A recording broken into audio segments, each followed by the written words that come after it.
Bonsoir à tous, je ne vais pas passer 3 heures à vous annoncer le sujet puisque comme j'en ai déjà parlé la semaine dernière... Je suis quasiment sûr que nous avons affaire à un serial killer. Pardon?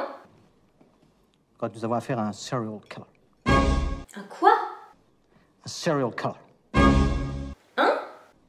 Un serial killer, un tueur en série. Ah! Un serial killer. Alors vous êtes en droit de vous demander pourquoi j'ai choisi ce thème. Parce que j'aime bien me plonger dans la noirceur humaine et passer ma nuit en PLS. Alors non, hein, tout simplement parce que je sais que toi, là, derrière ton petit écran et ton esprit super pervers, tu es passionné par les tueurs en série. Tu veux une preuve? Ok, vas-y, cite-moi là, tout de suite, des tueurs en série, t'as 5 minutes.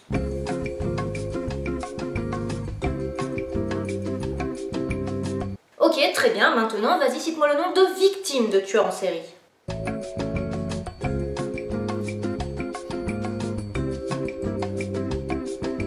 Ah bah oui, hein, c'est plus compliqué, tu vois, je t'ai dit que t'aimais les tueurs en série. Bon, les criminels hein, ne sont pas tous des tueurs en série, il existe des tas de criminels possibles. Mais généralement, quand il y a un crime, la question c'est le mobile, donc la motivation derrière le crime. Un meurtre, ça peut être un meurtre passionnel, un meurtre de vengeance, un meurtre pour l'argent. Ça va, ce sont des motifs que l'on peut comprendre. Mais par contre, quand il s'agit de plusieurs meurtres sans raison apparente, pour comprendre un petit peu mieux les tueurs en série et notamment leur place dans la fiction, nous devons revenir sur l'histoire du tueur en série. Alors déjà, rappelons rapidement, qu'est-ce que c'est qu'un tueur en série? Globalement, c'est généralement un mec qui va tuer au moins 3 personnes avec une intervalle de temps entre chaque crime. Et dans la fiction populaire, on a un petit peu l'impression que ces tueurs en série, c'est un phénomène américain plutôt lié au XXe siècle. Pourtant, je vous apprends rien, les tueurs en série, il y en avait bien avant ça. Quand je dis ça, vous pensez probablement à Jack l'Éventreur, le tueur qui a sévi en Angleterre pendant le 19e siècle et qui est considéré par certains comme le premier tueur en série, mais même lui est plutôt récent. Par exemple, en France, nous pouvons penser au baron Gilles de Rais, copain de Jeanne, qui a été exécuté en 1440. Ou encore à la comtesse hongroise Báthory, qui a été exécutée emmurée dans sa maison en 1661. C'est la comtesse hongroise Elisabeth Báthory? Non, Erzsébet Báthory. Ou la comtesse Báthory. Et moi, l'un de mes préférés vieux tueurs en série, c'est le docteur H.H. Holmes, qui a sévi aux États-Unis pendant les années 1890. Et non, cela n'a rien à voir avec son passage dans la série Supernatural. Ah ouais, ce journal dit bien qu'Holmes a été exécuté ici, à Moyamensing, le 7 mai 1886. H.H. Holmes lui-même. T'imagines un peu les chances qu'il y a? Et qui c'est celui-là? Le terme multimeurtrier a été créé à cette date-là pour Holmes. C'était le premier tueur en série connu bien avant qu'on parle de ces gens-là. Ouais, il a avoué 27 meurtres, mais on pense qu'il doit y en avoir une centaine. Et les victimes étaient toutes pareilles, de jolies petites blondes. Non mais je veux dire, le mec, c'était un génie. Il a pu construire un hôtel tranquille, qui était bien visible, et y faire tuer 200 personnes avant qu'on capte quelque chose. Et puis, mais son hôtel, il ressemblait à que dalle, c'était un labyrinthe, genre il y avait des escaliers qui menaient vers le plafond, des portes qui donnaient sur rien, et personne s'était posé de questions là non plus. Alors ok, le mec a changé régulièrement d'architecte pour que personne ne connaisse les plans exacts, mais aucun des constructeurs a trouvé ça bizarre. Donc ok, on vient de le voir, le phénomène des tueurs en série, c'est ni récent, ni américain. Alors pourquoi on pense toujours à eux? Du coup, pourquoi est-ce qu'on pense directement à eux? Parce que les Américains sont des tarés. Oui, certes, mais c'est pas du tout de ça dont je vais parler. Dans les années 1930, on a d'abord utilisé, notamment pour Albert Fish, le terme de mass murderer, donc tueur de masse. Aujourd'hui, ce terme il est utilisé pour parler d'une personne qui va commettre un très grand nombre de crimes en un laps de temps très court et qui, généralement, va soit se suicider, soit se faire abattre par la police. Pour donner un exemple, vous pouvez par exemple penser à la tuerie du lycée Columbine. Et ce n'est que dans les années 1970 que l'agent du FBI, Ressler, va trouver le terme serial killer. Si vous vous demandez comment il a fondé ce terme serial killers, il s'est basé sur le terme serials qui désignait un type de film très particulier. C'était des films feuilletons, c'est en fait ce qu'on peut voir comme l'ancêtre de la série. Justement, en parlant de série, dans la série Mindhunter, les agents du FBI, au départ de la série, ne parlent pas de tueurs en série, mais de tueurs en séquence. Et puis pour la petite anecdote qui ne sert à rien, le terme serial killers avait été utilisé pour la première fois dans le procès de Ted Bundy. Et donc ce qui nous a donné un petit peu cette illusion que le phénomène des tueurs en série était un phénomène américain du XXe siècle, et tout simplement que le terme serial killers vient des États-Unis au XXe siècle. Et comme en plus pour leur étude ils se sont essentiellement basés sur des tueurs en série américains du XXe siècle, ça a contribué à ancrer culturellement les tueurs en série là-bas à cette époque. Bon après les historiens se sont rendus compte que c'était pas uniquement américain ni uniquement du XXe siècle en fait. Revenons un petit peu à mon domaine, donc la culture populaire, et il faut savoir que le tueur en série est déjà bien présent dans la culture pop, et ce, bien avant que le terme soit trouvé.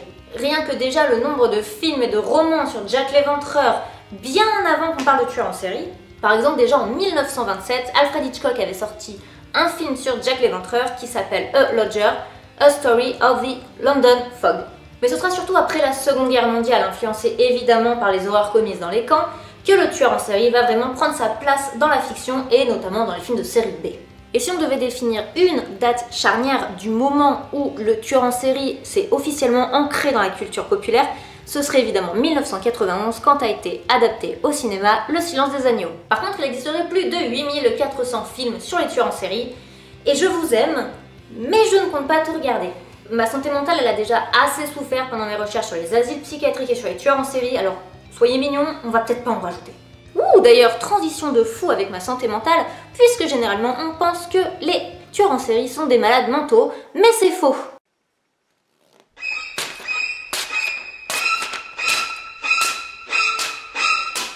Dans la culture populaire, les tueurs en série sont souvent représentés dans les slashers, dans lesquels ils apparaissent comme des personnages un peu tarés, généralement cachés sous un masque, qui tuent des ados débiles. Salut! Mais en vrai, c'est un petit peu plus compliqué que ça. Pour donner une idée au niveau des chiffres, il faut savoir que 95 à 98% des tueurs en série sont jugés conscients de leurs actes. Alors oui, certes, ce sont des psychopathes, mais ça ne les empêche pas d'être conscients de leurs actes et d'avoir l'air parfaitement intégrés à la société. La psychopathie n'est pas considérée comme une maladie mentale, au contraire par exemple de la psychose.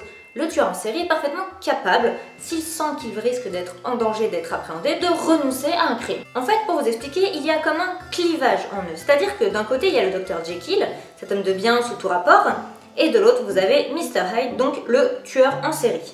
Il n'y a pas de lien réel entre les deux faces de la personnalité, c'est comme s'il y avait un mur au milieu. Alors votre gentil voisin qui vous salue à chaque fois que vous passez a peut-être une passion, en plus du curling et du jardinage, pour le meurtre en série et le scalp de jeunes femmes.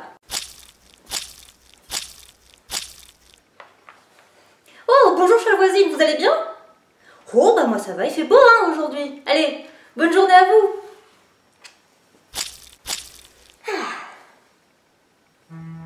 Et c'est l'une des choses qui fascine un petit peu chez eux, c'est que d'un côté vous avez ce type banal, lambda, marié, des enfants, un chien, un petit pavillon en banlieue, un travail stable, et de l'autre un tueur sanguinaire. Et nous, au milieu, pauvres gens que nous sommes, nous avons besoin de justifier ces crimes pour les comprendre. Il nous faut un mobile. Donc on vient de le voir, la maladie mentale ne peut pas expliquer les crimes. Pour les mobiles habituels, argent, passion, vengeance, etc., ça ne marche pas non plus puisqu'en général le tueur en série ne connaît pas les victimes. Alors du coup, la question qui se pose c'est pourquoi? La nature, c'est pas nouveau, elle a horreur du vide et ce dans tous les domaines. Quand il y a un vide, on a besoin de le combler. C'est pour cela qu'il y a eu les religions, c'est pour cela qu'on a autant de recherches en sciences, c'est parce qu'on a besoin tout le temps de tout comprendre. Et au niveau du mobile des tueurs en série, on est face à un vide, et du coup on a ce besoin de le combler. Et c'est là qu'il y a un très gros paradoxe au niveau des tueurs en série. Le monde entier peut fantasmer, mais les tueurs en série, eux, ne le peuvent pas, parce que généralement ils ont un énorme manque au niveau imaginatif. Eux, ils agissent sans vraiment chercher à comprendre ce qui les pousse. Et justement, moins eux, ils pensent, plus nous, on va fantasmer à leur place. Et c'est là, en fait, c'est au niveau de ce vide de la pensée que nous avons besoin de combler. Mais faites attention, car comme disait Nietzsche, celui qui doit combattre des monstres doit prendre garde à ne pas devenir monstre lui-même. Et si tu regardes dans un abîme, l'abîme regarde aussi en toi. Sur ce, je vous laisse méditer sur cette citation de Nietzsche, parce que ça fait super classe de finir une vidéo là-dessus. Et je vous dis à la semaine prochaine, puisque comme vous le savez, il vous reste jusqu'à dimanche pour voter pour votre tueur favori dans la vidéo de la semaine dernière. Et ce sera celui ou cela, ça va dépendre, j'ai pas encore décidé, que nous allons présenter la semaine prochaine afin de voir comment celui-ci est représenté dans la fiction populaire. Et d'ici là, je vous dis, portez-vous bien. Hey, salut, tu vas bien?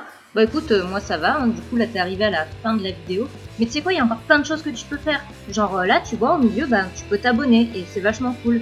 Tu peux aussi me suivre sur les réseaux sociaux qui sont dessus et même mettre un petit pouce bleu. Et si t'es vraiment super sympa, juste là tu peux me soutenir sur Tipeee. Et puis sinon, tu peux aussi regarder d'autres vidéos. Bisous!